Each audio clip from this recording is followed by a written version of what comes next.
Vous avez vu rien que la prise de la ville de Goma, on parle de plus de 10 000 morts. Qu'est-ce que ces Congolais qui sont morts à Goma ont à voir même avec la politique?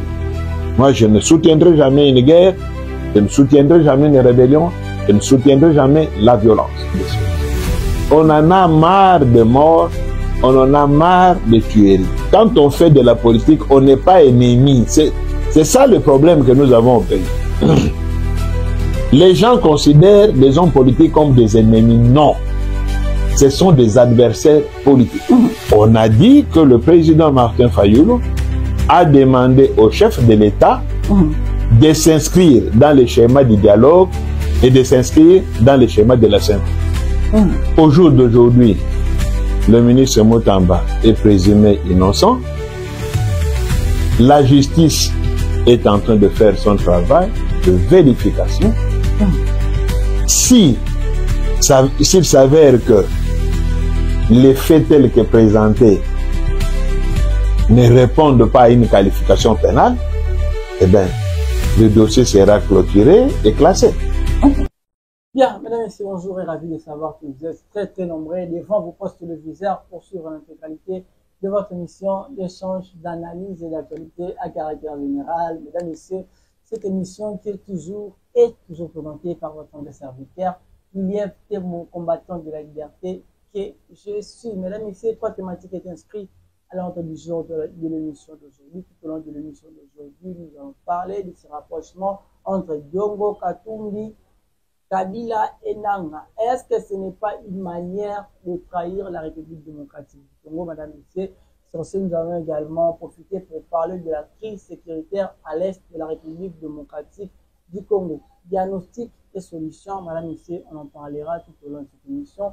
Dans cette émission, on parlera également, bien messieurs, l'actualité, l'oblige, on parlera également de ces rencontres entre le président Martin Fayulu Madidi et le président Félix Antoine Tshisekedi. Que pouvons-nous comprendre quant à ces? Est-ce que M. Fayulu a trahi ce père de l'opposition ou non? Madame et messieurs, on en parlera dans cette émission. Et pour finir, on parlera également de cette affaire de 39 ou 29 millions de construction de la prison de Kisangani. Est-ce qu'il y a un acharnement contre le ministre Constant Mutamba ou non? Que pouvons-nous retenir quant à ces dossiers, madame, messieurs? Sur ce, j'ai l'honneur et le plaisir de recevoir pour vous aujourd'hui Maître Sylvain Touma. C'est un habitué de cette émission, ça fait vraiment un bail depuis qu'elle a été réussi dans notre émission. Et voilà, aujourd'hui, nous avons encore l'occasion de lui recevoir dans notre émission Le Congolais s'exprimer. Bonjour. Bonjour, messieurs les journalistes. Bonjour à tous les téléspectateurs qui nous suivent. Nous pensons que nous allons passer de très bons moments en parlant de notre pays, que nous aimons beaucoup. Déjà, donc, en ce qui concerne votre présentation, je pense qu'en fait, qu'est-ce que j'ai manqué à dire? Puisque ça fait déjà un bail depuis que ça fait vraiment un bail, je ne sais pas. Il y a d'autres casquettes que vous avez ajoutées, que le journaliste n'a pas eu à dire ou comment? Non, je n'ai pas ajouté de casquettes, je suis analyste politique indépendant. C'est toujours comme ça que je me suis toujours présenté. Bien, mesdames et messieurs, je l'ai dit, je l'ai annoncé en fait au début de cette émission. On débute avec le rapprochement, en fait, on débute avec la crise sécuritaire à l'est de la République démocratique du Congo. Rapprochement entre Diongo, Katumbi, Kabila, Nanga. Que pouvons-nous comprendre concrètement? Est-ce que c'est une manière de trahir la République démocratique du Congo ou non?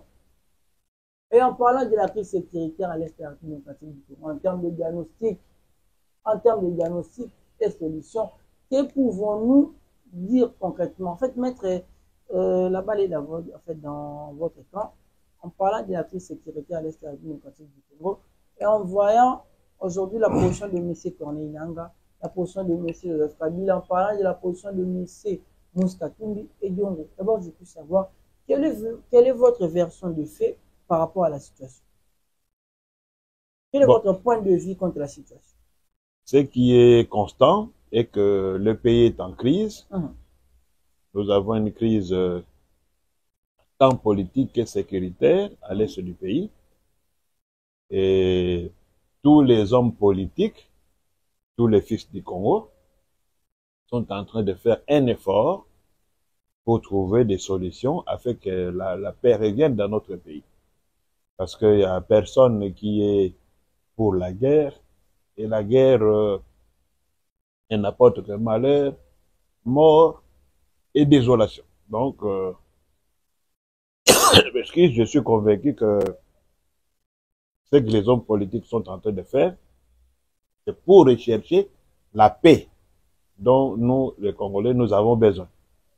Alors, il y a plusieurs initiatives qui existent pour y parvenir. C'est ainsi qu'on parle de l'initiative de Luanda, où les Congolais se rencontrent. On parle de Nairobi, où les Congolais se rencontrent. On parle de Doha, où les Congolais se rencontrent. En fait, aujourd'hui, on parle de Doha et Washington, parce que oui. Luanda s'est déjà retiré de l'affaire, et Nairobi, apparemment, aussi s'est déjà retiré de l'affaire. Donc, en fait, aujourd'hui, on parle de Doha et Washington. Oui, tout ça, ce sont des initiatives qui conduisent à la recherche de la paix dans notre pays. Alors, lorsqu'on parle des rapprochements entre certains hommes politiques, il n'y a pas de mal à ça, parce que finalement, ces hommes politiques vont se rencontrer autour d'une table pour harmoniser leurs points de vue. Que ce soit ceux qui se mettent autour du président Kabila ou ceux qui se mettent autour du président Tshisekedi, tous au finish se mettront autour d'une table pour trouver des solutions pour la paix. Mais maître, quel dire parce qu'aucun groupe ne peut trouver la paix dans son coin. Donc, à la fin, il y aura une rencontre entre toutes les parties pour trouver des solutions. Mais que dire de ceux qui traitent les camps de M. Kabila, Katumbi et Nanga? En fait, que dire de ceux qui estiment que c'est un camp de traîtres? Bon, moi, je n'ai pas cette analyse-là. Parce qu'il y a ceux qui estiment... Parce que, qu'est-ce qu'on appelle les traîtres? C'est qui un traître? Tous ceux qui sont autour du président Kabila, ce sont des Congolais. Non, en fait, bon, oui, et ces Congolais-là, ils ont le souci de chercher. Apparemment, ce sont des gens qui ont décidé de prendre les armes contre leurs propres frères. Et c'est ce qui fâche aujourd'hui l'opinion. Oui, c'est-à-dire quoi? Il y a eu cette histoire du M23, il y a eu l'histoire de AFC. Ça, ce n'est un secret pour personne, ils ont pris des armes.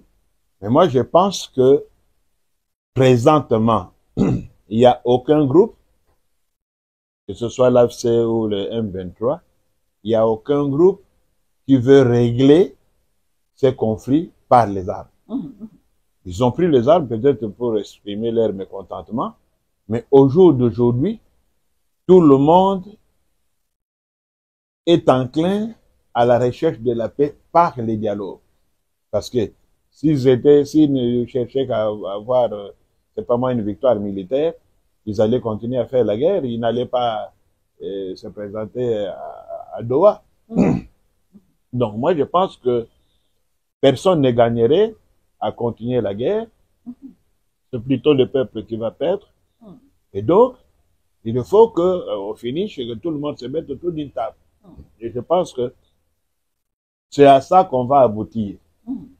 Rien à faire, on aboutira à une rencontre de tous les hommes politiques autour d'une table pour chercher la paix pour le monde. En fait, maître, aujourd'hui, en termes de diagnostic, on vit qu'il y a des accusations, en fait, des uns. En fait, bien qu'aujourd'hui, il y a les uns qui accusent les autres, et il y a les autres qui accusent les uns, en fait, les uns. En parlant de diagnostic, maître, s'il faut diagnostiquer et donner la solution, en tenant compte de la situation, en fait, de la situation actuelle, quel sera votre point de vue? Il faut diagnostiquer par rapport à ce problème. Bon, le diagnostic, je crois qu'il a été fait. Il y a un problème, d'abord, il y a une crise politique au pays. Il y a certaines personnalités politiques qui ont mal pris l'organisation des élections qui s'est faite au pays. Ils ont estimé que ces élections-là n'étaient pas bien organisées, c'était comme une farce. Il y a certaines personnalités politiques qui reprochent au régime actuel sa gestion du pays. En accusant de plusieurs choses. Alors, ceci étant fait, ce diagnostic-là étant fait, certains ont estimé que pour régler ce qu'ils appellent les crises politiques, il fallait prendre les armes. D'autres ont dit non, il faut qu'on passe par des négociations, par les dialogues. Mais aujourd'hui, que ce soit ceux qui ont pris les armes ou ceux qui ont prôné les dialogues, tous se rencontrent pour dire qu'on doit dialoguer. Donc, la solution aujourd'hui ne passe par rien d'autre que le dialogue. Il n'y aura pas de solution militaire. Donc, nous devons revenir à la raison, constater que la solution militaire ne réglera pas les problèmes parce que vous voyez, quand vous gagnez par la force, vous aurez toujours des gens qui sont frustrés. Et le frustré, là, à un certain moment, ils vont se calmer, mais ils peuvent rebondir. Et ce qui n'est pas bon. Mais lorsqu'on crée un climat de paix par les dialogues, chacun exprime ce qu'il veut et comment il entend apporter sa pierre de contribution dans la construction du pays. En ce moment-là, c'est ce qu'on appelle une paix des braves.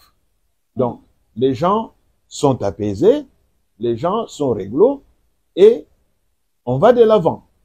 Donc, aujourd'hui, la solution militaire, elle n'est pas possible.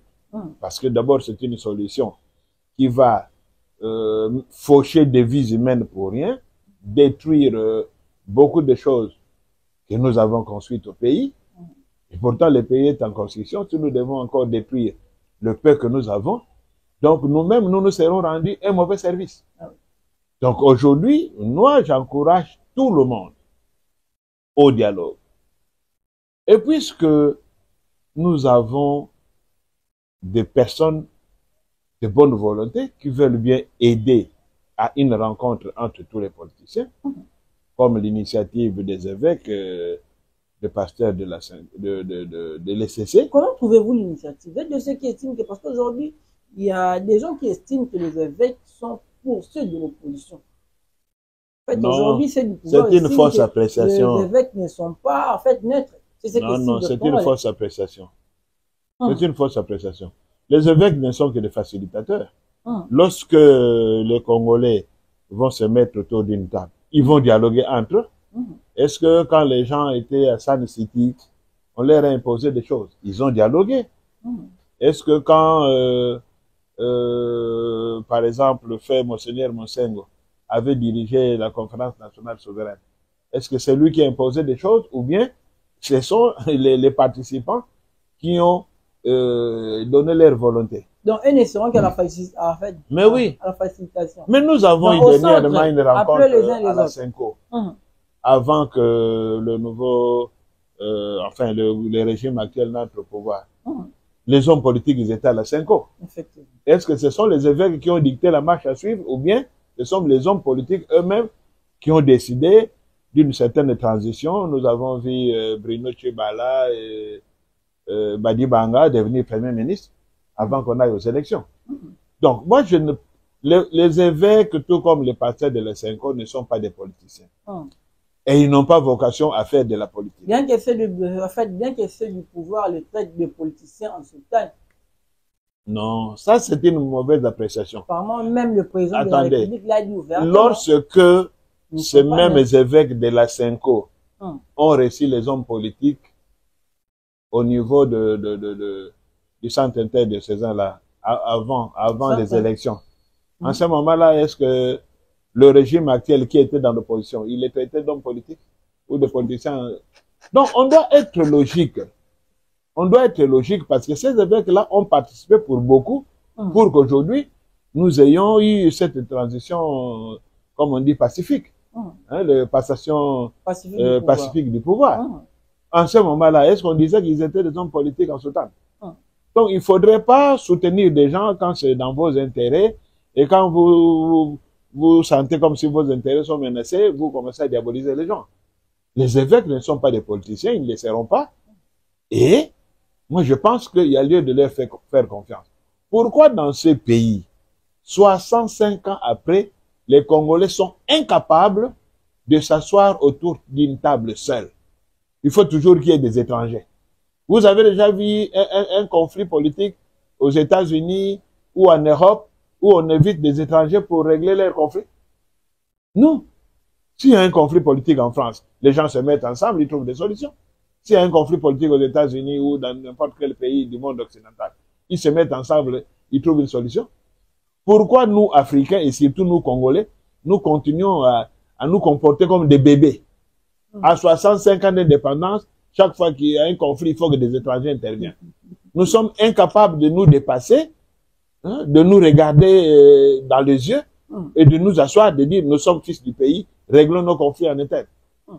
C'est pas possible. Alors si aujourd'hui les évêques donnent ces bons offices-là, en quoi ça dérange les gens? Donc ce qu'on comprend aujourd'hui, vous êtes de ceux qui estiment que le chemin de l'ECC s'impose, c'est le bon chemin qui peut en fait amener une solution aujourd'hui en RDC. Mais oui, c'est le bon chemin, parce que c'est le chemin des Congolais. C'est le chemin des Congolais. Pourquoi on appellerait, comme j'entends là, l'ancien président nigérian, ou comme nous avons eu des Ketouil, les Massire ici, nous avons eu l'ancien premier ministre togolais, tout ça. Pourquoi? Pourquoi les Congolais entre eux ne peuvent pas s'asseoir ensemble? Est-ce qu'il n'y a pas de personnalités politiques d'envergure dans ce pays qui peuvent mettre leurs concitoyens ensemble? Il n'y a pas d'hommes politiques ou d'hommes de la société civile comme les prêtres, les pasteurs qui peuvent mettre leurs concitoyens ensemble et parler? Il faut toujours qu'on recourt à des étrangers. C'est une honte pour les pays, 65 ans après, qu'on puisse toujours recourir à des gens. Voilà même, j'allais dire, ce jeune homme-là, voilà l'émir du Qatar qui réunit des présidents des États indépendants. Tout ça parce que, bon, comme nous, Africains, nous prenons, je sais pas moi, les personnes à la peau blanche comme des gens extraordinaires ou comme des petits dieux, on va aller s'asseoir ou se mettre à côté des gens qui n'ont même pas l'expérience des gens qui les convoquent. Donc vous comprenez que pour moi c'est dégradant. Donc si on peut se mettre autour d'une table ensemble entre Congolais, moi je trouve que c'est le schéma idéal que nous devons suivre. Bien, maître, merci beaucoup. Avant de prendre les alternatives de solution, je vais tout d'abord poser cette question. En fait, en tant que patriote aujourd'hui, en tant que citoyen congolais, ça vous fait comment aujourd'hui quand vous avez dans votre pays des gens qui estiment que pour régler en fait leur conflit, il faut toucher les armes pour tuer leurs femmes. Les cas de M. Corneille. Comment trouvez-vous son attitude? Il réagit en tant que patriote qui va à tout prix sauver son pays, soit disant qui est en fait entraîné par un système dictatorial de M.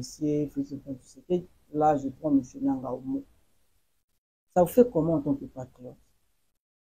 Personnellement, je n'ai jamais soutenu la violence et je ne la soutiendrai jamais. La violence est une mauvaise chose, d'où qu'elle vienne.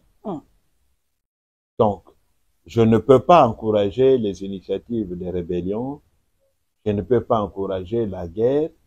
S'il y a des divergences, on peut trouver une solution autrement, et non par la guerre, et non en fauchant la vie des gens. Si on n'est pas d'accord avec le régime en place, mais il y a d'autres moyens d'expression, comme les manifestations. Nous avons vu ici, contre le régime du président Mobutu, il y avait des marches, il y avait des villes mortes, il y avait des manifestations. C'est une façon pour le peuple d'exprimer son désaccord vis-à-vis d'un régime qui exige brimer leurs droits ou ne pas répondre à leurs désiderata. Ce n'est pas en prenant les armes qu'on va régler des choses. Regardez par exemple, depuis que nous sommes en guerre depuis 3 ans, il y a eu combien de morts? Vous avez vu rien que la prise de la ville de Goma, on parle de plus de 10 000 morts. Qu'est-ce que ces Congolais qui sont morts à Goma ont à voir même avec la politique? Qu'est-ce qu'ils ont à voir? Donc, des vies innocentes fauchées, parce que on est en conflit avec un dirigeant, parce que des hommes politiques sont en conflit. Non. Ça, ce ne sont pas des initiatives encouragées. Moi, je ne soutiendrai jamais une guerre, je ne soutiendrai jamais une rébellion, je ne soutiendrai jamais la violence. Mais puisque nous sommes déjà dedans, il y a déjà une guerre, il y a déjà une rébellion, à l'heure qu'il est. Maintenant, comment en sortir? Devrons-nous continuer à faire la guerre? Non. Maintenant que les gens se ravissent, que les gens reviennent à la raison, pour dire, nous devons dialoguer et trouver des solutions. On en a marre de morts, on en a marre de tueries. Vous savez que depuis que notre pays est entré dans ce cycle de violence, je peux dire depuis les années 1996, nous avons perdu de Congolais plus qu'à la Première Guerre mondiale. Oh! Ah mais oui, la Première Guerre mondiale a connu 5 millions de morts. 5 millions de morts. Mais depuis que nous sommes en guerre ici, on parle aujourd'hui je crois, de 17 millions de morts. La Deuxième Guerre mondiale, qui était plus meurtrière, n'a connu que 20 millions de morts. Alors, les troubles au Congo sont en passe même de dépasser les morts de la Deuxième Guerre mondiale. Est-ce normal? Aujourd'hui, au XXIe siècle, est-ce normal que des gens puissent s'entretuer comme ça pour des petites querelles, pour des petites divisions? Donc, moi, je pense qu'il est grand temps qu'on grandisse un peu là, qu'on grandisse, qu'on quitte un peu cette adolescence qui caractérise le Congolais. Nous sommes restés des adolescents, mais à 65 ans d'indépendance, quand vous restez adolescent, c'est ce que les Congolais appellent dans nos langues ici, Kisimbi. Ouais. Quand quelqu'un a 65 ans, il se comporte comme un adolescent, c'est un Kisimbi. C'est un monstre. Parce qu'à 65 ans, c'est l'âge de la raison. C'est l'âge de la sagesse. Donc aujourd'hui, nous arrivons à 65 ans d'indépendance, on se comporte comme des gamins. C'est une honte pour le pays et nous faisons une honte en Afrique. Donc il est grand temps que les hommes politiques congolais, les hommes d'État congolais se ravissent. Voyez comment même quand je regarde sur Internet des étrangers, je vois même des petites filles de l'Afrique de l'Est qui donnent des leçons aux hommes politiques congolais. Moi, ça me gêne. Vous verrez une fille faire une vidéo qui donne des leçons aux politiciens congolais. Je vois certains hommes dans certains pays d'Afrique là qui nous donnent des leçons. Est-ce normal qu'on puisse donner les leçons à la RDC? Ce pays qui a fait la fierté d'Afrique. Ce pays qui était le fer de lance de l'unité africaine. Ce pays qui était le fer de lance, n'est-ce pas, de tous les pays d'Afrique. Aujourd'hui, nous sommes devenus la risée de l'Afrique. Donc, c'est vraiment une honte pour nous. Il est grand temps qu'on se remette en question, qu'on ait un sursaut d'orgueil pour sauver le pays. Et pour sauver le pays, que chacun mette de côté son ego, mettons-nous ensemble et dialoguons sincèrement. Nous n'allons pas léguer à nos enfants, nos petits-enfants, un pays déchiré, un pays déchiqueté, un pays morcelé. Non, ce ne serait pas une fierté pour notre génération. Bien, madame, monsieur, l'actualité oblige, tout récemment, nous avons vu monsieur, en fait, l'éternel opposant, monsieur Martin Fayulu et monsieur Félix Antoine Tshisekedi se sont rencontrés tout récemment à la cité de l'OIA. Que pouvons-nous retenir par rapport par rapport à leur rencontre? Est-ce qu'aujourd'hui c'est pour le partage du pouvoir ou non? Est-ce qu'aujourd'hui c'est pour le positionnement politique ou non? Que pouvons-nous comprendre par rapport à l'attitude qu'incarne M. Fayulu aujourd'hui? Mais en parlant de ces thématiques, d'abord je peux savoir quelle est votre version de fait par rapport à ces thématiques. Vous êtes de ceux qui estiment que M. Martin Fayulu est en quête de positionnement politique ou non? Bon, je ne saurais le dire. Je constate seulement que M. Martin Fayulu a émis le vœu de rencontrer le chef de l'État. ce qui est une bonne chose, c'est ce que j'ai dit, que les hommes politiques doivent se parler. Quand on fait de la politique, on n'est pas ennemis. C'est ça le problème que nous avons au pays. Les gens considèrent les hommes politiques comme des ennemis. Non. Ce sont des adversaires politiques. On n'a pas d'inimité en politique. On a des adversités, des adversaires. Parce que tout homme politique qui se respecte, il aime le pays, il a le souci de faire avancer le pays. Ce qui diverge en politique, c'est quoi? C'est la manière d'arriver à cet objectif-là. C'est ça qui différencie les hommes politiques. C'est-à-dire, tout le monde veut du développement du pays, tout le monde veut de la sécurité, tout le monde veut d'une bonne gestion, mais seulement la manière d'y parvenir, chacun sa manière. C'est ainsi que vous avez des libéraux, vous avez des sociodémocrates, vous avez des socialistes, vous avez des communistes. Mais tous, ils ont un schéma pour arriver à gérer le pays. Alors, c'est lorsqu'il y a des divergences qu'on parle des adversaires politiques. Mais on n'est pas ennemis. Donc, que M. Fayoulou ait rencontré le chef de l'État, c'est une bonne initiative. Et je sais qu'il y aura d'autres qui feront le même pas.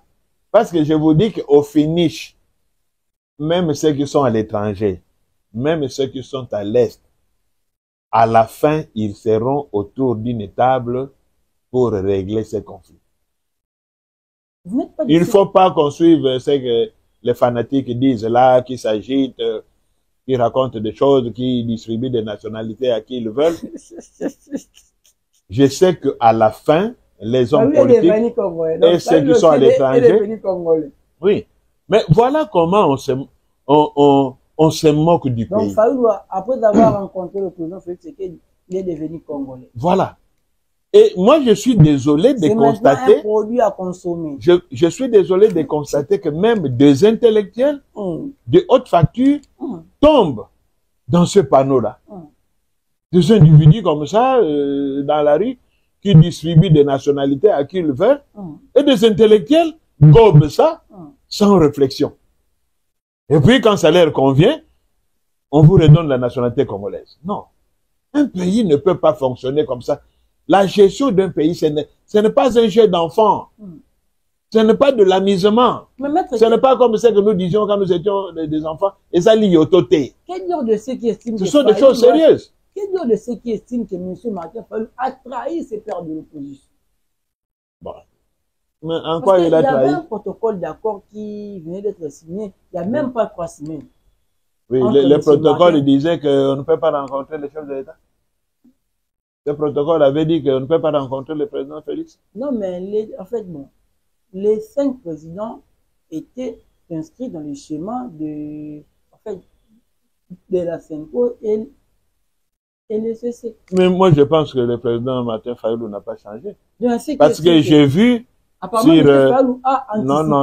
vu sur une chaîne dont je ne citerai pas le nom, dans la bande défilante, on a dit que le président Martin Fayoulou a demandé au chef de l'État de s'inscrire dans le schéma du dialogue et de s'inscrire dans le schéma de la CENCO. Oui, il a dit ça au chef de l'État. Donc, si ce que j'ai lu est vrai, donc il est resté dans le même schéma, il n'a trahi personne.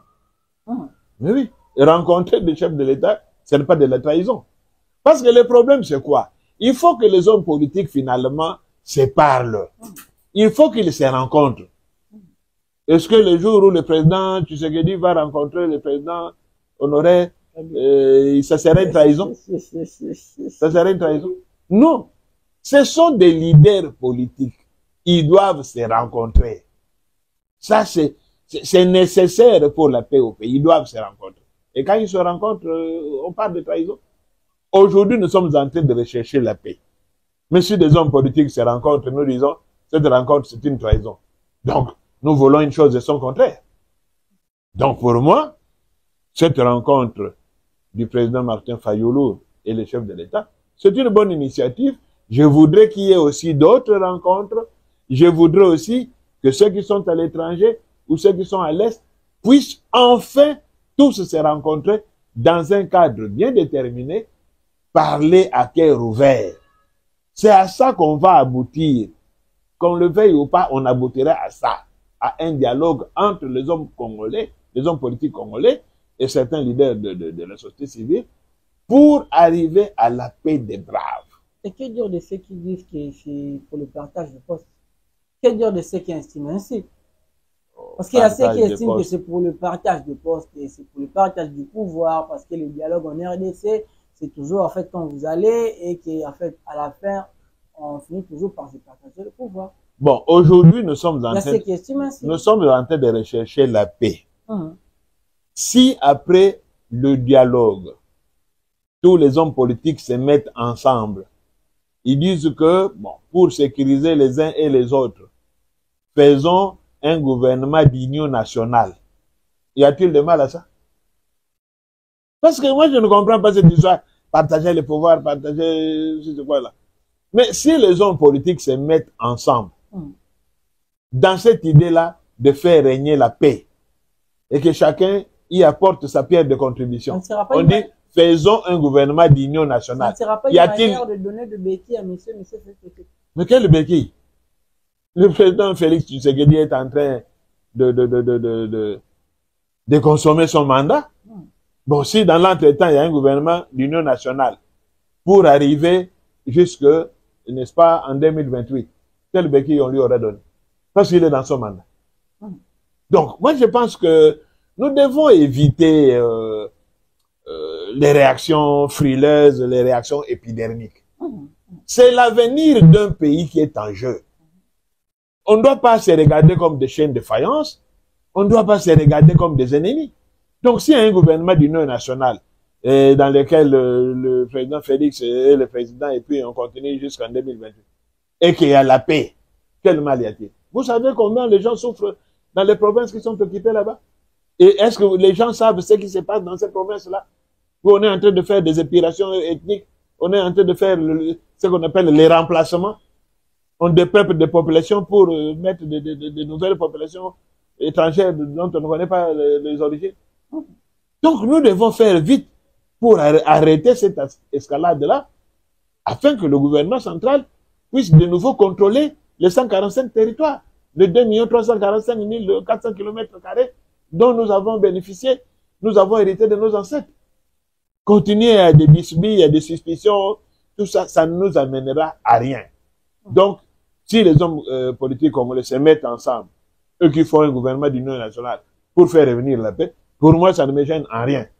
Et ce n'est pas un problème de partage de pouvoir. Ce n'est pas un gâteau.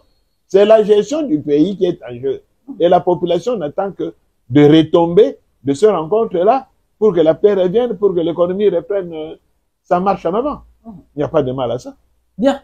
Il s'appelle Maître Silver Tunga, le acteur politique congolais, avocat de son État, madame et messieurs, l'invité spécial de l'émission Le Congolais s'exprime d'aujourd'hui. C'est avec lui que nous sommes en train de partager sur les différents sujets d'actualité, en fait, sur les différentes thématiques qui rangent la République démocratique du Congo présentement. Bien, mesdames et messieurs, prenons à présent le tout dernier thématique. Ça consiste donc à l'acharnement contre monsieur Constant Mutamba. Est-ce qu'il y a un acharnement contre lui? En parlant de l'affaire construction de prison dans la province de la Chopo, dans la ville de Kisangani, est-ce qu'il y a un acharnement contre lui ou non?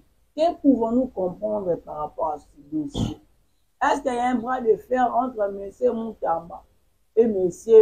Vonu? Est-ce qu'il y a un bras de fer entre ces deux personnalités ou non? C'est quoi les dessous du carte par rapport à ces dossiers, mesdames et messieurs? Tentative de réponse avec Maître Silver Tunga. Tout au long de cette émission, Maître Silver, en parlant de cette thématique, vu que ça enflamme vraiment l'actualité présentement en RDC, d'abord je puis savoir quel est votre point de vue par rapport à ces dossiers. Mais c'est un dossier normal qui est examiné par la justice. Il n'y a aucun complot, il n'y a aucun acharnement là-dessus. Lorsque un fait porte, n'est-ce pas, préjudice à l'État, il revient à la justice de vérifier les faits. Au jour d'aujourd'hui, le ministre Mutamba est présumé innocent. La justice est en train de faire son travail de vérification. S'il s'avère que les faits tels que présentés ne répondent pas à une qualification pénale, eh bien, le dossier sera clôturé et classé. Mais par contre, s'il y a des faits pénaux, le dossier sera mis à la disposition des cours et tribunaux pour qu'enfin on puisse examiner le fondement et la véracité et s'il est fait, condamner les personnes qui auront commis des infractions. Donc, il faut que on ne soit pas trop frileux, que chaque fois qu'on poursuit un homme politique, c'est un acharnement. Surtout que le ministre Mutamba, il est du pouvoir. Il est du gouvernement. C'est le chef de file de l'opposition. Non, il est dans le gouvernement. On ne va pas faire de l'opposition dans un gouvernement. Il est membre du gouvernement. Et donc, moi, je ne vois pas comment on va faire de l'acharnement contre lui. Comment on va faire de l'acharnement contre lui. Donc, moi, je pense qu'on laisse aux cours et tribunaux la latitude de faire leur travail et on verra si ce qui est mis à charge du ministre Mutamba est prouvé ou pas. Et puis, les choses reviendront dans l'ordre. Mais il ne faut pas faire de la résistance à la justice. Ce que le ministre a fait avant d'aller au parquet général n'était pas bon. Faire un rassemblement devant le ministère, demander à certains hauts fonctionnaires du ministère invités par le parquet général de ne pas partir, non, ça c'est une obstruction à la justice. Et dire par exemple que je ne viendrai pas me présenter, tel n'a pas le pouvoir de m'entendre, tout ça, non, non, non. En tant que ministre de la justice, il ne pouvait pas le dire. Ça c'était une faute, il aurait fallu que ses conseillers puissent le dissuader de faire de telles choses. Et vous faire un rassemblement devant une institution publique avec des fonctionnaires de l'État qui sont censés être apolitiques pendant les heures de service, ça c'était une faute. Mais il est bon qu'il se soit présenté là-bas. Le rendez-vous, je crois, est donné au 6 juin, il va de nouveau rentrer. Parce que c'est l'instruction qui est en train de se faire. L'instruction, il va doucement, l'instructeur du dossier dans l'entretemps vérifie les réponses du ministre et tout ça. Et il y aura une deuxième séance, peut-être une troisième, peut-être une quatrième. Finalement, le parquet général va tirer les leçons de tout ce qu'ils auront eu comme renseignements et dépositions, et ils nous donneront la suite. Vous n'êtes pas tenté de dire que M. Mutamba est gangréné par l'immaturité politique dans sa manière de faire? Bon, je n'irai pas jusque-là à dire immaturité politique, mais non, par rapport au fait de je fais un constat, constat général. Les hommes politiques congolais, ils confondent l'homme politique et l'homme d'État. J'ai constaté que dans ce pays ici, quand un homme politique devient homme d'État, il continue à se comporter comme homme politique. Mais oui, c'est-à-dire quoi? Il y a une différence. Lorsqu'on a des charges de l'État, il y a une attitude qu'on prend. Mais je constate que certains politiciens qui étaient hier des militants, des combattants, même quand il a les charges de l'État, il continue à se comporter comme militant, comme combattant. C'est une anomalie. Quand on a des charges publiques, on change son discours. Il y a des choses qu'on ne peut plus dire. Il y a des choses qu'on ne peut plus faire. C'est ainsi qu'on vous appelle homme d'État. Mais si vous continuez à vous comporter en combattant, vous continuez à vous comporter en militant, et tout ça, eh bien c'est là où les choses périclitent. Donc, il faut faire un distinguo. On est en politique, oui, mais lorsqu'on a des charges d'État, on doit se comporter en homme d'État. Et l'homme d'État a des limites. L'homme d'État a des réserves. L'homme d'État a des principes. Il a des règles à suivre. Lorsque vous confondez le statut d'homme politique et le statut d'homme d'État, c'est tout à fait normal que vous puissiez tomber dans les péchés.